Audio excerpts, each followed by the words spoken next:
Yang jelas teman-teman sekalian, hati-hati dari mengkonsumsi hal-hal yang bukan namanya minuman keras, tetapi dia mengandung bahan-bahan minuman keras.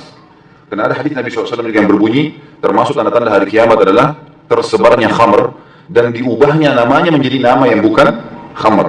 Seperti sekarang, obat-obat batuk banyak menggunakan alkohol, gitu kan? Ini hati-hati, harus hati-hati. Dan saya subhanallah setelah memastikan di apotek di dekat rumah saya, memang betul, rata-rata obat batuk itu ada alkoholnya. Makanya kita rasa seperti ada mentol. Dan merek-merek yang terkenal ini, banyak orang minum, gitu kan? Ya, ini hati-hati, kalau masuk ke apotek belilah obat batuk, tanyakan, ada obat batuk yang tidak beralkohol, saya tanya ke apotekernya ada yang herbal, ada obat batuk yang lain, insya Allah kesembuhan di tangan Allah SWT, bukan karena kualitas obatnya. Biar obatnya ratusan juta, kalau Allah tidak mau sembuh, maka tidak akan sembuh. Biar minum air hangat, kalau Allah mau sembuh, akan sembuh. Gitu. Nabi Ayub AS sembuh dari penyakit setelah 20 tahun, hanya dengan doa. Allah Subhanahu Wa Taala datangkan mata air di bawah kaki beliau, lalu beliau pakai mandi, akhirnya jadi sembuh. Gitu kan?